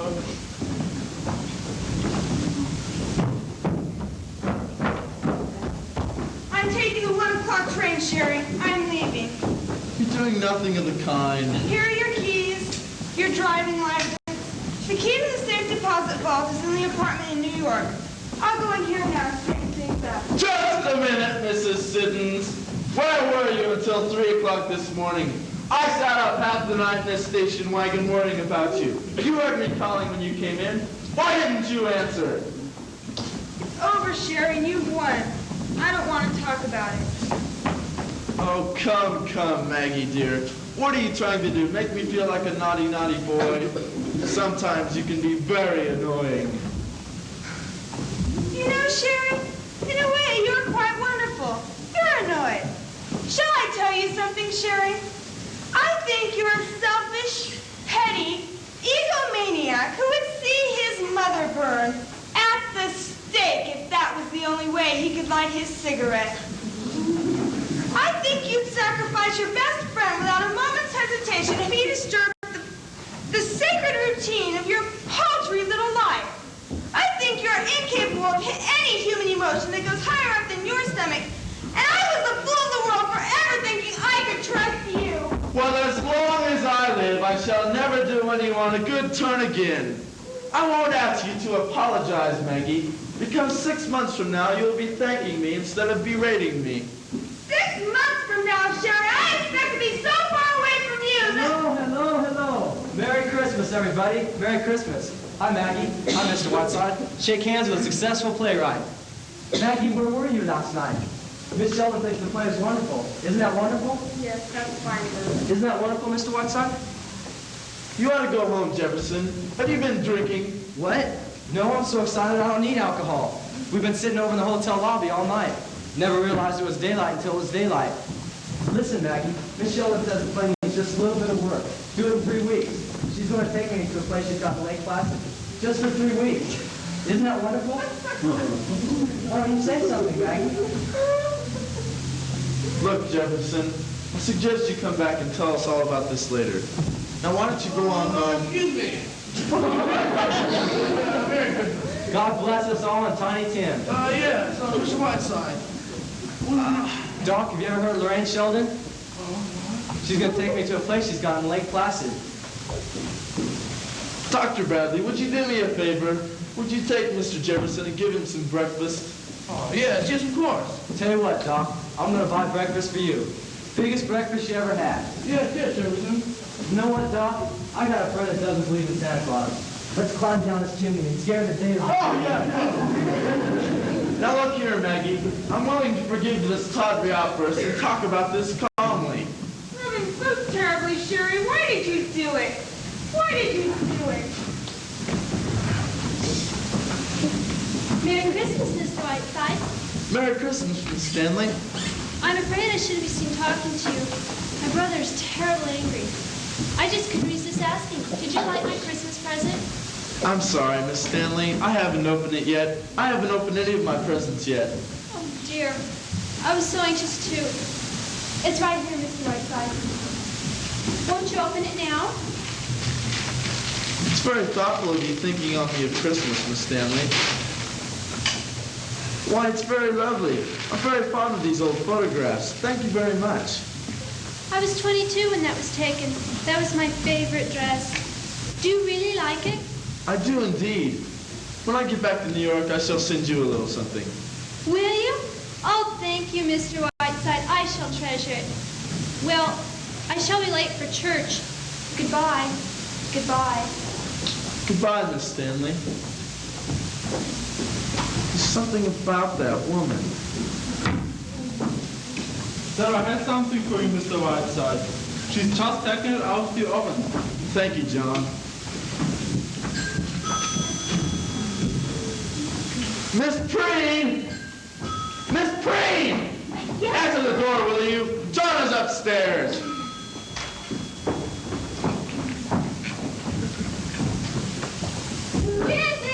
Tom Yankee!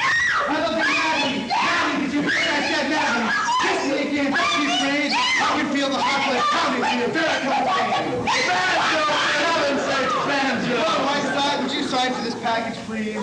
Put that woman down. That is my nurse. I'll room in half an hour and bring some live Mr. Whiteside!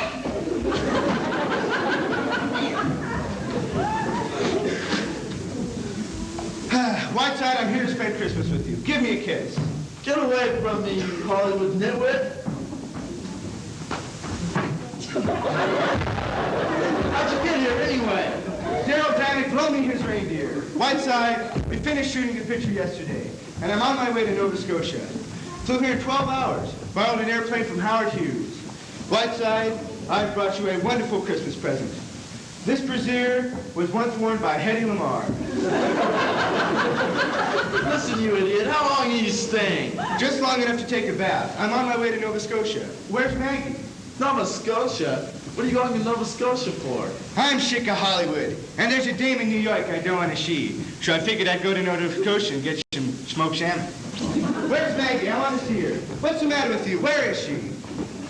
Banjo, I'm glad you're here. See, what's this? I thought you couldn't walk. Oh, never mind that. I've been all right for weeks. I'm very upset with Maggie. She's turned on me like a viper. What's the matter? She's met this young newspaper man here in town. But I never believed for a moment she was really in love with him. In love with who? I just got here, remember? Listen, you nitwit, that's what I'm talking about. Well, go on. What happened? Well, Lorraine Sheldon happened to come out here and visit me. Oh, here? Now listen, she's going away with this Jefferson this afternoon to rewrite. There you have it. Maggie's in there crying her eyes out right now. Gee, poor kid. Wait a minute. What do you mean Lorraine Sheldon happened to come out? I smell a rat, Sherry. A rat with a beard. Well, did it for Maggie because I thought it was the right thing for her. Sure, you haven't thought of yourself in years. Gee, poor kid. Can I go in and talk to her? No, Banjo, it's no use. Any way I could help Sherry? Where's this guy live, this guy she likes? Can we get a hold of him? No, Banjo, I want you getting involved in this. I don't want you serving any phony warrants or you pretending to be J. Edgar Hoover. I've been with you that before. It's got to be good, Sherry. Lorraine's no dope.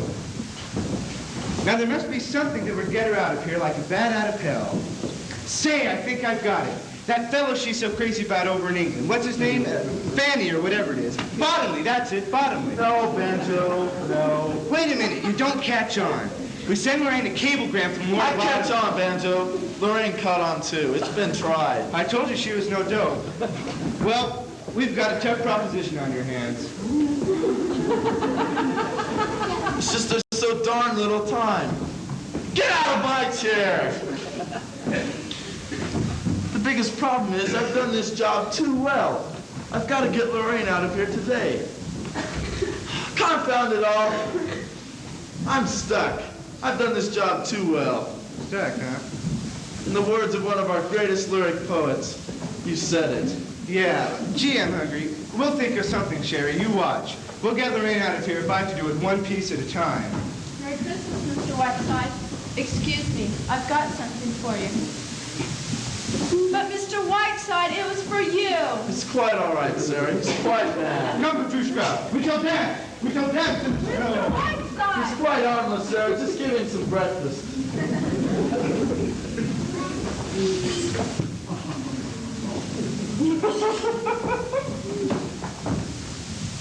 What is the meaning of this? It means, Mr. Whiteside, that I'm leaving. My address is on the desk inside. You can send me a check. You realize that this is completely unprofessional. I do indeed, and I'm not only walking out on this case, Mr. Whiteside, but I'm leaving. I became a nurse because all of my life, ever since I was a little girl, I was filled with the idea of serving a suffering humanity. Now, after 1 month with you, Mr. Whiteside, I'm going to work in a munitions factory. From now on, anything I can do to help exterminate the human race will fill me with the greatest of pleasure. If Florence Nightingale had ever nursed you, Mr. Whiteside, she would have married Jack the Ripper instead of founding the Red Cross. Good day!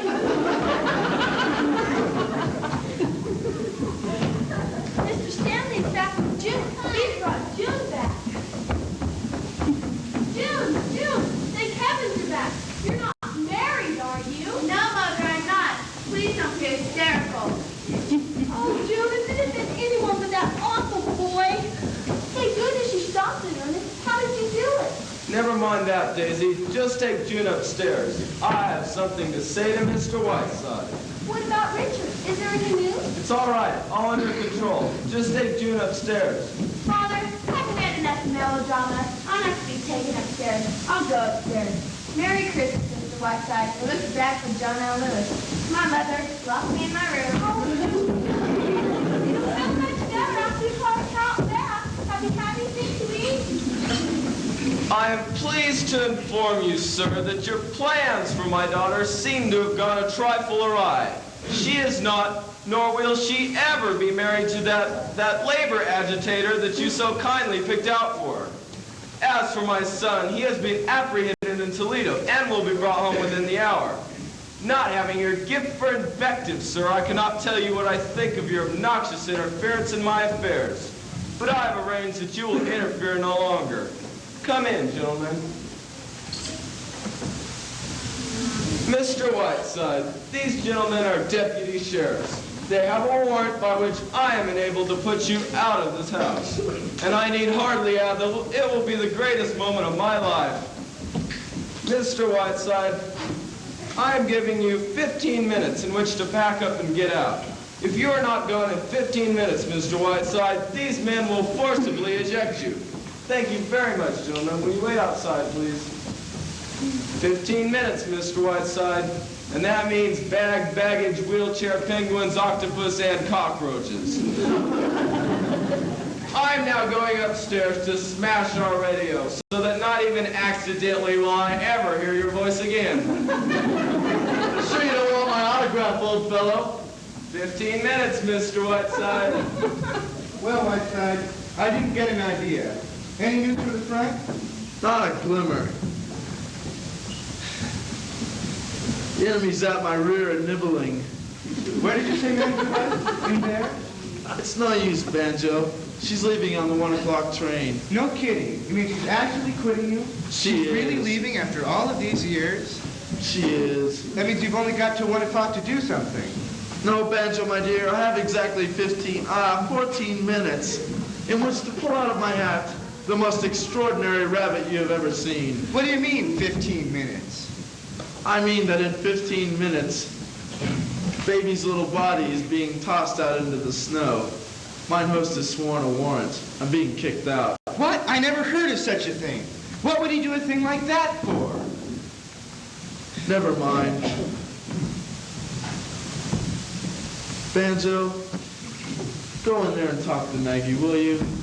The master's growing a little desperate. Say, if I knew where Lorraine was, I could get a car and run her over. It wouldn't hurt her much. Please, Banjo, I've got to think. Pardon me, miss. Is this the YMCA? No, you idiot. I didn't get very far. Any suggestions? I'm very sorry, Richard. Very sorry indeed. I wish I were in a position... Well, you're not in a position. Thank you very much, officer. Will you go upstairs, please, Richard? 10 minutes, Mr. Whiteside. I brought you some orange juice, Mr. Whiteside. Feeling any better? Superb, John. I don't suppose there's any cyanide in this. It's probably some mustard gas from an old friend. Say, the crazy fellow made a great hit with Sarah. He wants to give her a screen test. Thank you, John. Good morning, Sherry. I've come to have Christmas breakfast with you, my dear. May I? Of course, my sprite. John, a tray for Miss Sheldon. Better make it 1-minute eggs. Sherry, I read the play and it was fantastically good. It's the kind of part that comes along once in 10 years. And I'm so grateful to you, darling. Really, Sherry, sometimes I think you're the only friend I have in the world. Thank you, my dear. What time are you leaving? You're leaving this afternoon? I think it's 4 o'clock. You know, quite apart from everything else, Bert is really a very attractive man. It makes it rather a pleasure squaring accounts with little Miss Vitriol. In fact, it's all worked out beautifully. Sherry Lamb, I want to give you the most beautiful Christmas gift you've had in your life. What do you want? Anything. I'm so deliriously happy. That sounds like Banjo. Is he here? He is, my dear. Just the family gathering at Christmas. Well, hello, Lorraine. How are you? Very well, and you, Banjo? I'm fine. Say, you look in the pink, Lorraine. Well, Whiteside, anything in the wind? Not a glimmer. What time does the boat set sail? 10 minutes. What boat is this? The good ship up the creek. Sherry, was there a copy of the New Year's Eve broadcast out here? Yes, it's somewhere on the desk there. New Year's Eve. Oh, Bert and I'll hear it in Lake Placid. You were up there once, weren't you, Sherry? It's quite beautiful, isn't it? It's just away from everything. Cold, clear night. Oh, that's probably Bert now. I told him to meet me here. You know, quite apart from anything else, Bert's the kind of man that will do winter stuff beautifully. Whiteside? Yes, sir. American Express. Careful now. Right in here. If there's one thing I needed right now, it was an Egyptian mummy case. Why, Sherry, what's this? Where do you want this? Right there. It's for you, Mr. Whiteside. From the Khedive, Egypt. What did you send him? Grant's tomb? 5 minutes, Mr. Whiteside. Including that. Why, Sherry, what is this all about, and who was that man? He announces the time every few minutes. I pay him a small sum. I pay him a small sum. But what on earth for, Sherry? I I lost my watch. Excuse me, Mr. Whiteside? Oh, yes, I see you're so busy. Well, pardon me, I'll wait in here. I'm ready to jump on the left kidney. Was that the plumber again, Sherry? You know, I think this is rather beautiful. Who's it from? The Khedive of Egypt. You know, I must go to Egypt someday. I really must. I know I'd love it. The first day I went to Pompeii, I cried all night. All those people, all those lives. Where are they now? Sherry, don't you ever think about this? I do. Here was a woman like myself. A woman who once lived in love, full of the same passions, fears, jealousies, and hates. And what becomes of any of it now? Just this, and nothing more. A span of 4,000 years, a mere atom in the eternity of time. And here am I, a woman living out the life. I want to cry. Oh, I mustn't talk this way today. It's Christmas. It's Christmas. Lorraine, my dear, have you ever played St. Joan? Why, no, Sherry. Why do you ask that? In that one instance, there was a complete halo about you. It was magnificent. It's transcended any moral expression I've ever seen. Step into it again, dear. Sherry, you're joshing me. My dear, I don't make light about these things. In that one moment, you approached the epitome of your art. Please do it again, my dear. Well, I don't know it was exactly that I did, but oh, I feel too silly, Sherry. Lorraine, my dear, you before asked me what I wanted for Christmas. The only thing that I want for Christmas, Lorraine, is the memory of you in that mummy case. Why, Sherry, dear, I'm all choked up. Dust thou art, and dust to dust. Eureka! There's yours for you. What's she be all right in there? Sure, she can breathe easy. I'll let her out as soon as we get on the plane. Say, what do we do now? How do we get this thing out of here? Oh, don't worry about it. That's the next step. Think fast, Captain. Think fast. This is everything, Sherry. I've listened to all your stuff. What's out here? Is there anything in this basket? Oh, no, take it all. Shall I file these letters? Do you want this picture? Yes, give me the picture. File the rest of them, would you? Throw them away. The only thing I haven't done is to put all your broadcasts in order. Would you like me to do that? Yes, do that, would you? It's very important. Very important. I'll see you before I go, Banjo. I knew I could get this out of here. How? I knew I'd seen this face somewhere before. What face? Time's up, Mr. Whiteside. 15 minutes. Ah, yes, Mr. Stanley, 15 minutes. But before I go, I would like to ask a favor of you. Would you summon those two officers in here so they would help this man down to this airport with this mummy case? I will do nothing of the kind. Oh, I think you will, Mr. Stanley, or I shall inform my radio audience on my next broadcast that your sister, Harriet Stanley, is none other than the infamous Harriet Sedley, who murdered her mother and father in Gloucester, Massachusetts. Or would you rather have the good book of Massalia pounding on your doorstep, repeating that once familiar chat? Harriet Sedley took an axe, gave her mother 40 whacks, and when she had saw what she had done, she gave her father 41. Really, Mr. Stanley, I too am giving up something. It would make a terrific broadcast. Mr. Whiteside, you are the most poisonous person I have ever met. You're a little late in finding that out. Gentlemen, will you come in here, please? Whiteside, you're a great man. Mr. Stanley would like you to help this man down to the airport with this mummy case. Isn't that right, Mr. Stanley? Yes, yes. Banjo, my love, someday I shall write a book about you. Don't bother, I can't read.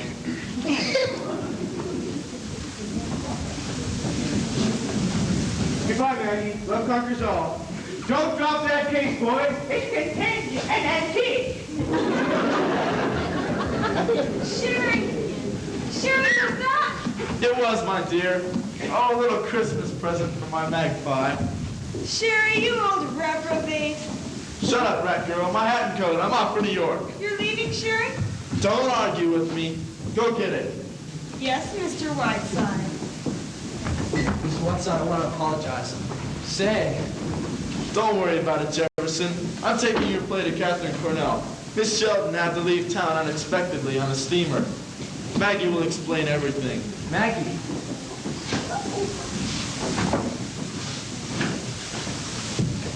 Mr. Whiteside, are you very busy? Ah, yes, Doctor. Very busy. But if you ever should happen to come to New York, I'd like to see you. Goodbye, my lovely. I love you very much. Goodbye, Jefferson. You'll never know the trouble you've caused. Goodbye, Mr. Whiteside. Mr. Stanley, in the future, I'd like to hear that your daughter has married her young man and that your son has been able to do on his own bent. Or else. Merry Christmas, everybody. Merry Christmas. Maggie, what's going on? I didn't know you could walk even. Never mind, Bert. You're too young to know. Just don't ask questions.